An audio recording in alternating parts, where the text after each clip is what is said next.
Good day, my dear friends, my dear brothers and sisters. We are now on the second day of our Simbang Gabi, and today's gospel is from the beautiful and the wonderful account of the Gospel of Matthew, chapter 1, verses 1 to 17. We heard lots of names in today's gospel, and some of them perhaps familiar to you, and most probably others were not. Matthew present to us the lineage origin of Jesus. Biblically speaking, we called it the genealogy of Jesus. In layman's term, we called it the family tree of Jesus. And if you notice, the lineage of Jesus' family is a mixture and a combination of great and unrecognized individuals, a mixture of holy and unholy figures, a blend of famous kings and ordinary people, and a combination of familiar public sinners. They are sinners, but you know what? They allow God to use them as a channel for the Messiah to be born. And today, the reading is challenging us. We are invited to dig and discover the story, not just knowing the names. Well, as what I've mentioned, you heard lots of names, but allow me to focus my reflection on the name of several women mentioned in the genealogy. Their stories are not good to hear, but there's a beautiful lessons that we could learn from it. Among the names of the women, number one were Tamar. Tamar, she had a sexual relationship with her father-in-law, whose name is Judah. Judah lost his wife and he was depressed, so he used alcohol to escape his problems, to forget his sorrow. And one night, when Judah was under the influence of alcohol, Tamar pretended as a woman of pleasure. They make love, and the fruit of their intimacy were the twins Perez and Sarah, and Perez is the father of Hezron. Another woman mentioned in today's gospel was Rahab. She's a prostitute from Jericho, and the Bible describes her as a harlot. You know, a strange woman, a woman whose body is for hire, for sexual pleasure. She's a harlot, but turns to be a heroine because she helped the Israelites defeat pagan city, and she helped them, pagan city,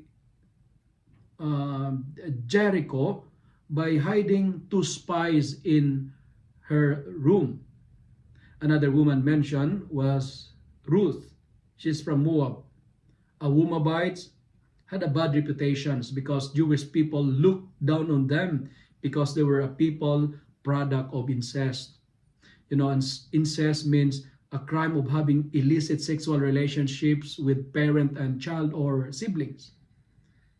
And Ruth, she married to Boaz, and they had a son named Obed, who became the grandfather of David. Another woman mentioned in today's gospel, her name was not specified by the gospel, but only mentioned as the wife of Uriah. And the name is Bathsheba. Bathsheba, she's an adulterous woman.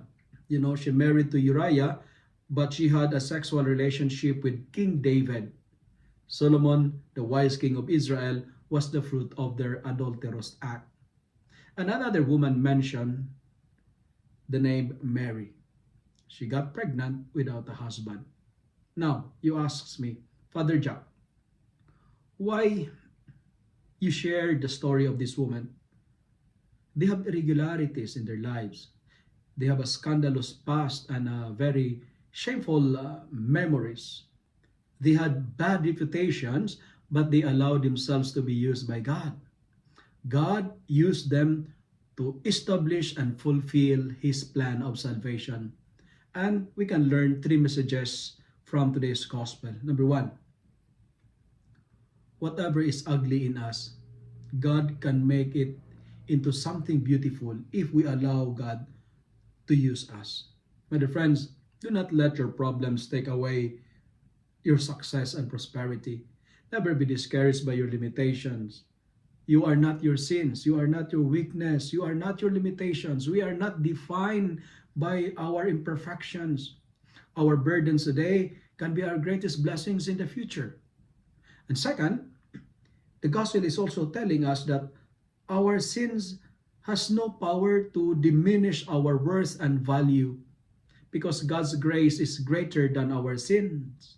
Sins is powerless before God, and we cannot change our past, but we have the power over our future. Never allow your past prevent you from becoming a better person. Who you are today is always a product of your choice. That's why, my dear friends, be a better person today, better than yesterday. And finally, make a difference by printing a good legacy. Leave a good marks. And to conclude, the story of the genealogy of Jesus and with Jesus. If you notice, that's why, as a conclusion, let us make everything we do, all our actions, should always lead others to Jesus.